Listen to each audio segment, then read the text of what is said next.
नमस्कार साथियों, मैं आपका होस्ट और दोस्त अमित आपके इस अपने YouTube चैनल पर आपका हार्दिक स्वागत अभिनंदन करता हूं। कैसे हैं सभी साथी? आशा करता हूं सभी स्वस्थ हैं, मस्त है, प्रसन्नचित्त और लगातार अध्ययन कर रहे हैं। दोस्तों, आपके इस अध्ययन में और गति लाने के लिए मैं आज आपके समक्ष उपस्थित हूँ अप्रैल माह की क्रोनोलॉजी को लेकर। और आज अपने चर्चा करने वाले हैं अंतर्राष्ट्रीय परिदृश्य के बारे में, जिस पर आप थंबनेल देख रहे हैं।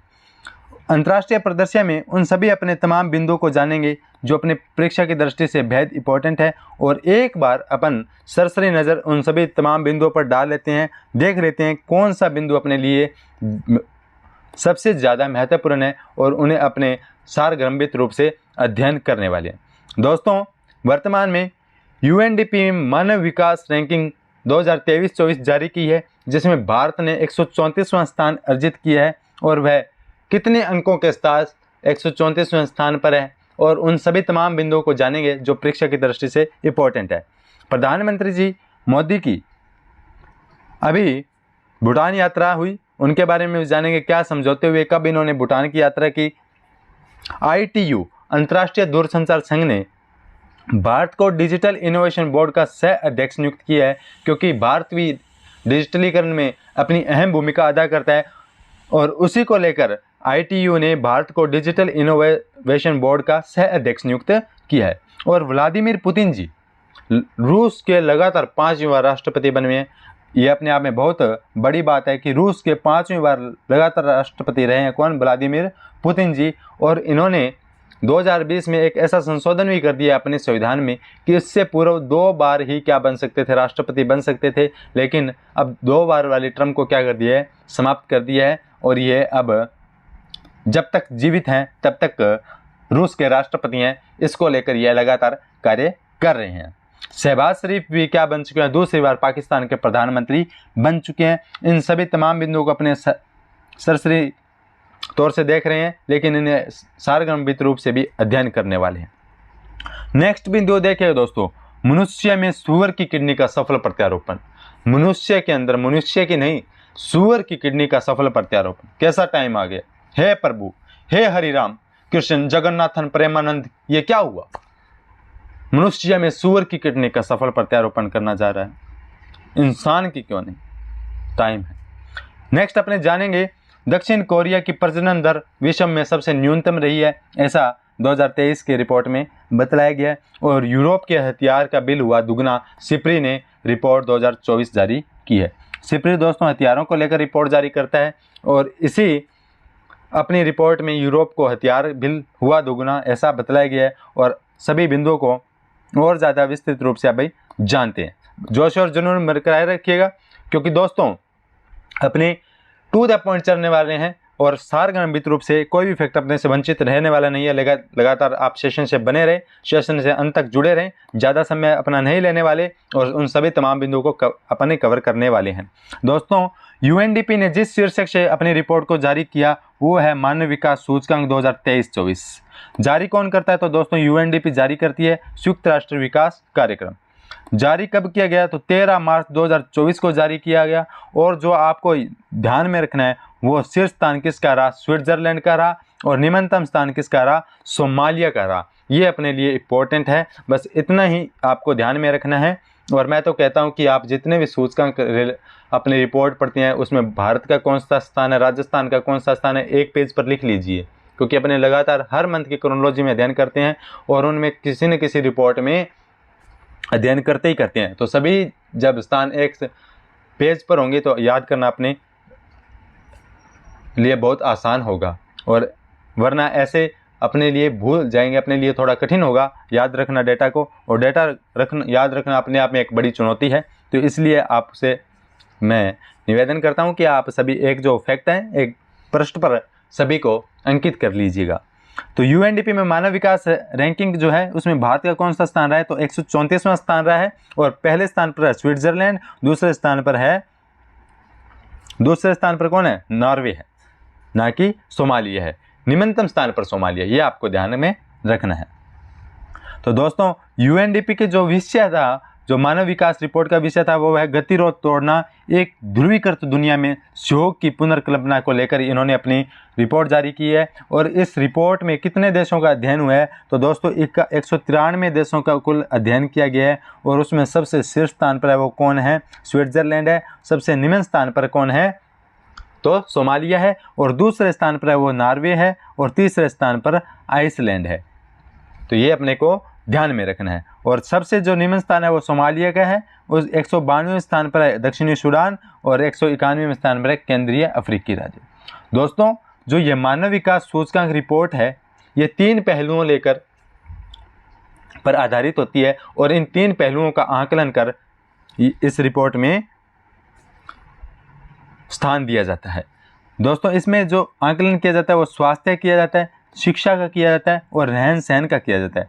स्वास्थ्य का आकलन जीवन प्रत्याशा के आधार पर किया जाता है। जीवन प्रत्याशा क्या होती है कि एक व्यक्ति की औसत आयु को जाना जाता है, वह उसकी जीवन प्रत्याशा होती है कि इस कंट्रीज में कौन एक व्यक्ति पर की औसत आयु क्या रहती है। शिक्षा का स्कूलिंग के अपेक्षित वर्षों और शिक्षा के औसत वर्षों के आधार पर तय किया जाता है। और जो रहन सहन है वो प्रति व्यक्ति आय पर कैपिटा इनकम के आधार पर रहन सहन का आकलन किया जाता है। इस प्रकार इन 3 बिंदुओं के आधार पर यह रिपोर्ट जारी की जाती है, इसे आप ध्यान में रखिएगा। और जो भारत है वो भारत 134वें स्थान पर है और 0.664 अंक के साथ। दोस्तों इसमें एक और आपको ध्यान रखना है कि इसमें जो रैंकिंग स्टार्ट होती है वो 0 से लेकर 1 नंबर के बीच होती है। 0 से लेकर 1 नंबर के बीच होती है। 0 के बाद यूँ स्टार्ट है 001, 002 और लास्ट के होते हैं 1 नंबर तक, यानी 0.999। इस प्रकार 1 नंबर पर जाके यह क्या हो जाती है, फिनिश हो जाती है। तो भारत कितने अंक पर है, 0.644। और स्विट्ज़रलैंड है उसको कितने अंक मिले हैं, तो स्विट्ज़रलैंड को मिले 0.967। ये आपको ध्यान में रखना है। लेकिन अपने से यही पूछा जाएगा कि मानव विकास सूचकांक में भारत का कौन सा स्थान है, 134वां, और सबसे शीर्ष स्थान पर कौन है, स्विट्ज़रलैंड।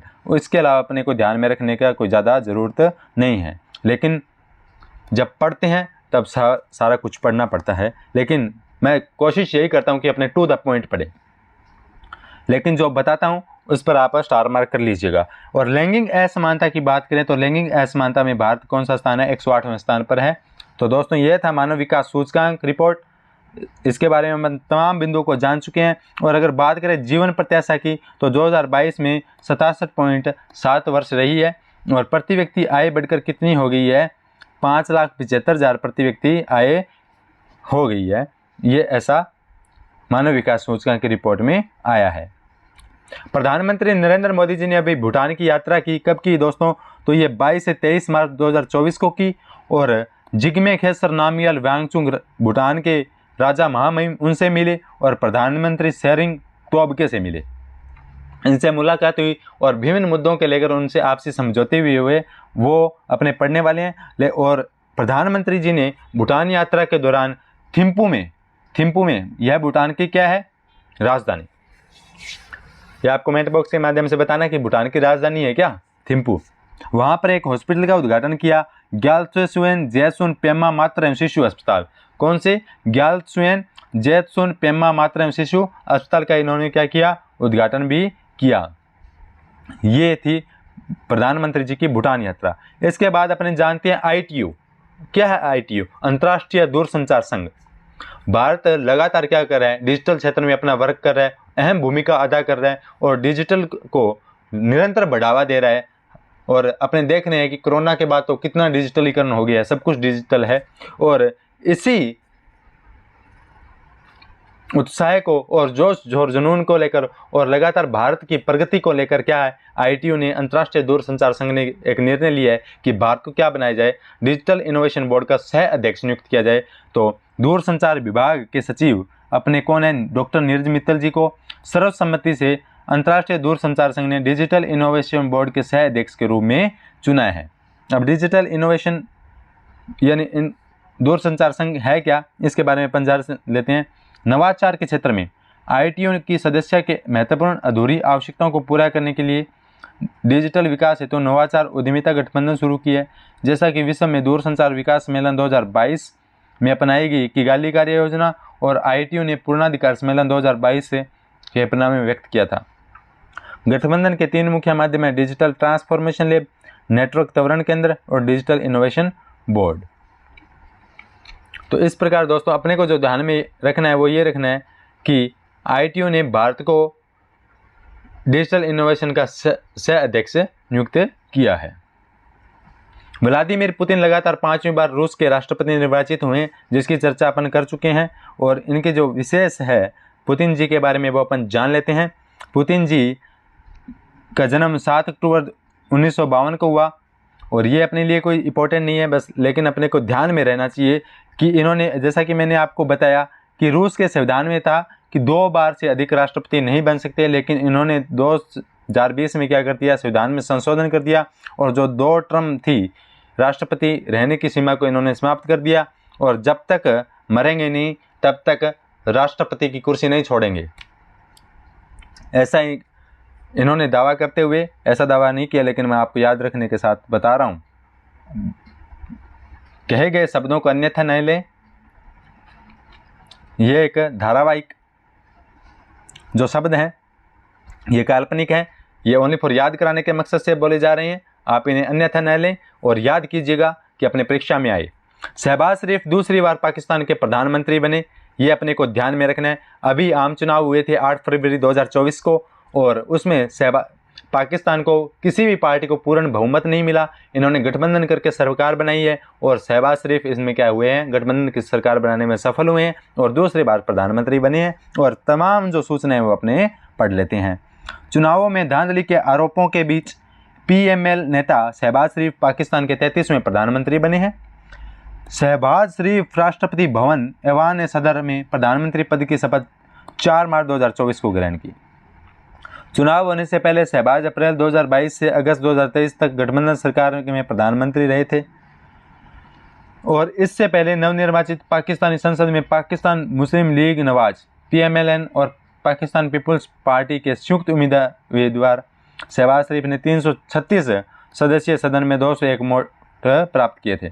अब किन किन का गठबंधन है, पाकिस्तान मुस्लिम लीग नवाज का और पाकिस्तान पीपुल्स पार्टी, इन दोनों ने गठबंधन करके सरकार बना रखी थी। अभी भी इन दोनों के गठबंधन से सरकार बनी हुई है। और बात करें पाकिस्तान तहरीक इंसाफ, ये पार्टी है दोस्तों पाकिस्तान के पूर्व प्रधानमंत्री इमरान खान की, और इमरान खान जी भ्रष्टाचार के आरोप में लगातार क्या है 5 साल इनको प्रतिबंध किया गया है और इन्हें भी क्या मिले थे 93 सीटों पर विजयी हुए थे, लेकिन पूर्ण बहुमत के कारण ये सरकार नहीं बना सके और शहबाज शरीफ क्या बन चुके हैं, पाकिस्तान के प्रधानमंत्री बन चुके हैं, ये जान लेते हैं। इस आम चुनाव में PMLN को 75 सीटों पर और पाकिस्तान पीपुल्स पार्टी को 54 सीटों पर, इन दोनों ने गठबंधन करके क्या बना दिया, शहबाज शरीफ को बना दिया। बल्कि इमरान खान की जो पार्टी है उसके 93 सीटों पर विजयी रहे, लेकिन पूर्ण बहुमत के कारण ये अपनी सरकार नहीं बना पाए, ऐसा है। तो अब पाकिस्तानी प्रधानमंत्री कौन है, शहबाज शरीफ। बात करते हैं आसिफ अली जरदारी, ये कौन है, तो आसिफ अली जरदारी है पाकिस्तान के राष्ट्रपति और पाकिस्तान के 14वें राष्ट्रपति बने हैं और ये इन्होंने को शपथ है पाकिस्तान के मुख्य न्यायाधीश काजी फैज ईसा ने दिलाई। काजी फैज ईसा ने उन्हें 10 मार्च 2024 को पद की शपथ दिलाई है और उन्होंने इस पद पर आरिफ अलवी का स्थान लिया है। तो इस प्रकार अपने पाकिस्तान के प्रधानमंत्री, पाकिस्तान के राष्ट्रपति और पाकिस्तान के चीफ जस्टिस के बारे में अपन पढ़ चुके हैं। नेक्स्ट बिंदु है दोस्तों, मनुष्य में सूअर की किडनी का सफल प्रत्यारोपण। मनुष्य में सूअर की किडनी का, मनुष्य में मनुष्य की किडनी का नहीं, सूअर की किडनी का सफल प्रत्यारोपण किया गया। कैसा समय है कि सूअर की किडनी का प्रत्यारोपण करने जा रहे हैं, क्या होगा, जो होगा सो देखा जाएगा। बस कैसे भी हो मनुष्य को जीवित रखना है। अमेरिका की बोस्टन मैसाचुसेट्स जनरल अस्पताल के चिकित्सकों ने पहली बार इंसान में सूअर की किडनी का ट्रांसप्लांट किया है। इसी अस्पताल में 1954 विश्व का पहला किडनी ट्रांसप्लांट किया गया था और अब इंसान में सूअर की किडनी का ट्रांसप्लांटेशन किया गया है। तो ये कोई अपने परीक्षा की दृष्टि से इंपॉर्टेंट नहीं है, लेकिन अपने को जानकारी होना चाहिए भी। अगर किडनी कुडनी खराब हो जाए तो सूअर की भी डाल दो, जीवित रहेंगे, मरेंगे नहीं। जब तक सूअर है तब तक जीवन भी है, क्योंकि किडनी से काम चल सकता है सूअर की किडनी का। यूरोप का हथियार बिल हुआ दुगना, सिप्री रिपोर्ट 2024। ये सिप्री रिपोर्ट क्या होती है? इसका फुल फॉर्म है Stockholm International Peace Research Institute. Stockholm International Peace Research Institute SIPRI की ओर से 11 मार्च 2024 को क्या है अपनी रिपोर्ट जारी की है, और इसमें बताया है कि अमेरिका विश्व का सबसे बड़ा निर्यातक देश है। अमेरिका क्या करता है? सबसे ज़्यादा हथियारों का निर्यात करता है। ठीक है, पहले कितनी 34% था, अब बढ़कर कितना हो गया? 42% हो गया है। और उसके बाद कौन करता है? तो फ्रांस सबसे ज़्यादा हथियार निर्यात करते हैं। उसके बाद कौन करता है? रूस सबसे ज़्यादा हथियार निर्यात करता है। ठीक है, अब बात करें फ्रांसीसी हथियारों का निर्यात का सबसे बड़ा एकल प्राप्तकर्ता। अब फ्रांस है वो हथियार निर्यात किसे करता है? तो भारत को करता है। अब जितने अगर मान लो 100 हथियार बनाता है तो उसमें से 30 हथियार उनमें से क्या लेता है? भारत अकेले उनसे खरीद लेता है। तो सबसे बड़ा एकल प्राप्तकर्ता कौन है? तो भारत है, जिसकी हिस्सेदारी लगभग कितनी है? 30% है। और उसके बाद रूस का स्थान आता है। रूस से भी कौन लेते हैं? रूस से भी भारत आयात करता है। ये देखो, भारत विश्व में शीर्ष हथियार आयातक है। 2014 और 18 से 19-23 के बीच हथियारों का आयात 4 से 7% की क्या हुई है? वृद्धि हुई है। रूस भारत का मुख्य हथियार आपूर्तिक देश बना हुआ है। सबसे ज़्यादा अपने किससे लेते हैं हथियार? तो रूस से अपने हथियार लेते हैं।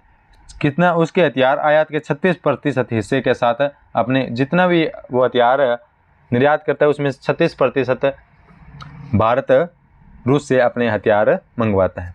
ये ऐसा अपने को ध्यान में रखना है। तो सब आपको मुख्यतः 3 पॉइंट ध्यान में रखने हैं कि सबसे बड़ा हथियार निर्यातक देश कौन सा? अमेरिका, 2 नंबर पर फ्रांस और 3 नंबर पर रूस। तो बात करें फ्रांस सबसे ज़्यादा हथियार निर्यात किससे करता है? तो भारत को। ठीक है, और भारत सबसे ज़्यादा हथियार किससे आयात करता है? तो रूस से करता है। ये अपने को फैक्ट ध्यान में रखना है। दक्षिण कोरिया की प्रजनन दर वर्ष 2023 में विश्व में न्यूनतम रही है। और इसमें कोई दोस्तों कोई महत्वपूर्ण फैक्ट नहीं है, बस इतना ही याद रख रहे हैं कि दक्षिण कोरिया की प्रजनन दर क्या रही है? विश्व में सबसे न्यूनतम रही है। बात करें न्यूज इन शॉर्ट की, तो पोखरा। दोस्तों पोखरा क्या है? पोखरा एक बड़ा ही शानदार पर्यटन स्थल है, और इस शानदार पर्यटन स्थल को प्रकृति का एक अद्भुत नज़ारा वहाँ पर देखने को मिलता है। जब अपने जॉब लग जाएंगे तब आप मुझे कॉल करना, अपने साथ चलेंगे अपनी वैनिटी वैन को लेकर, अच्छे से घूम के आएंगे पोखरा में। और पोखरा एक बड़ा शानदार स्थल है, और इस शानदार स्थल को जो प्राकृतिक दृश्य है वो वहीं पे देखने को मिलता है। इससे पर्यटन को बढ़ावा देने के लिए नेपाल की पर्यटन की राजधानी घोषित कर दी गई है। पर्यटन राजधानी नेपाल की किसे घोषित कर दी है? पोखरा को। कब? 17 मार्च 2024 को। पोखरा अपनी प्राकृतिक सुंदरता के लिए जाना जाता है और अन्नपूर्णा पर्वत श्रृंखला के मनमोहक दृश्य प्रस्तुत करता है। इस अवस्थिति को पोखरा को साहसिक पर्यटन का एक लोकप्रिय केंद्र बनाता है, और इस दृष्टि से पोखरा को क्या बना दिया है? नेपाल की पर्यटन राजधानी घोषित कर दिया गया है। यहाँ पर फेबा झील है, बेगनास झील है और रूपा झील है, और इसे झीलों का घर भी कहा जाता है। पनामा। दोस्तों पनामा क्या है? अंतर्राष्ट्रीय सौर गठबंधन का अनुमोदन करने वाला 97 सदस्य बन गया है। इससे पहले अंतर्राष्ट्रीय सौर गठबंधन में शामिल होने वाला 119वां देश माल्टा बना था, जो अपनी गत क्रोनोलॉजी में जिसका अध्ययन किया था। और पनामा ने क्या किया है? अनुमोदन किया है। और अनुमोदन करने वाला कौन सा देश बन गया है? 97वां देश बन गया है। ये अपने को ध्यान में रखना है। टोकिन की खाड़ी, ये क्या है? चर्चा में है, इसके बारे में अपन जान लेते हैं। चीन ने अभी हाल ही में वियतनाम के साथ साझा की जाने वाली टोकिन की खाड़ी के उत्तरी भाग में अपने क्षेत्र को परिभाषित करने के लिए एक नई आधार रेखा की घोषणा की है। अब जो टोकिन की खाड़ी है वो चीन और वियतनाम के मध्य विवाद का कारण बन रही है। चीन द्वारा इस क्षेत्र में अपनी नई आधार रेखा चित्रण किए जाने से चीन और वियतनाम के मध्य सीमांकन को लेकर टकराव की स्थिति बन गई है। टोकिन की खाड़ी चीनी भाषा में बेईबू खाड़ी के नाम से जाना जाता है, और ये बस दोनों के सीमा क्षेत्र में है, तो इसलिए इनके बीच विवाद का क्षेत्र बन रही है। और कोई बात ज़्यादा याद रखने वाली, आप बात याद रखिए पोखरा को। पोखरा वेरी वेरी इंपॉर्टेंट है, नेपाल की पर्यटन राजधानी घोषित जिसे किया गया है। राष्ट्रपति द्रौपदी मुर्मू को किस विश्वविद्यालय द्वारा डॉक्टर ऑफ सिविल लॉ की मानद उपाधि से 12 मार्च 2024 को सम्मानित किया गया है? तो मॉरिशस विश्वविद्यालय से, मॉरिशस विश्वविद्यालय से इनको नवाजा गया है। कौन सा देश 4 मार्च 2024 को एक विधेयक पारित कर गर्भपात को संवैधानिक अधिकार प्रदान करने वाला विश्व का पहला देश बन गया है? तो वह है फ्रांस। तो इन दोनों बिंदुओं को आप ध्यान में रखिएगा, ये अपने लिए वेरी वेरी इंपॉर्टेंट है। तो दोस्तों, अपन ने जाना आज अंतर्राष्ट्रीय परिदृश्य के बारे में। तो कैसा लगा आपको पढ़कर, आप कमेंट बॉक्स के माध्यम से जरूर बताइएगा। एक बार सारे तथ्य हैं वो मैं रिकैप कर देता हूँ। टोकिन की खाड़ी चीन और वियतनाम के मध्य विवादित है। पनामा क्या है? अंतर्राष्ट्रीय सौर गठबंधन के अनुमोदन करने वाला 97वां सदस्य बन गया है। पोखरा को नेपाल के पर्यटन राजधानी घोषित किया गया है। दक्षिण कोरिया को प्रजनन दर विश्व में सबसे न्यूनतम रही है। और बात करें यूरोप का हथियार बिल हुआ दुगुना। सिप्री ने बताया सबसे ज़्यादा हथियार निर्यात करता है अमेरिका, उसके बाद फ्रांस, उसके बाद रूस। सबसे ज़्यादा हथियार आयात कौन करता है? तो भारत करता है। सबसे ज़्यादा आयात किससे करता है? तो रूस से। और फ्रांस सबसे ज़्यादा किसे हथियार बेचता है? तो भारत को बेचता है। ये अपने को ध्यान में रखना है। मनुष्य में सूअर की किडनी का सफल प्रत्यारोपण कोई जरूरी नहीं है। शहबाज शरीफ दूसरी बार पाकिस्तान के प्रधानमंत्री बने हैं। व्लादिमीर पुतिन 5वीं बार बने हैं। और बात करें अंतर्राष्ट्रीय दूरसंचार संघ का सह अध्यक्ष किसे नियुक्त किया गया? तो भारत को। और वेरी वेरी इंपॉर्टेंट है, मानव विकास सूचकांक में भारत का कौन सा स्थान है? तो 134वां स्थान रहा है 0.647 अंक के साथ। ये अपने को ध्यान में रखना है। और सबसे शीर्ष स्थान पर स्विट्जरलैंड और निम्नतम स्थान पर सोमालिया। तो कैसा रहा आज का अपना सेशन? जरूर बताइए कमेंट बॉक्स के माध्यम से, क्योंकि आपके कमेंट ही है वो बहुत जोश और जुनून भरते हैं और आपके साथ शानदार से शानदार और बेहतरीन ढंग से कंटेंट लाने को मुझे प्रोत्साहित करते हैं। इसी से के साथ मैं आपसे अलविदा लेना चाहूँगा। जय हिंद, जय भारत।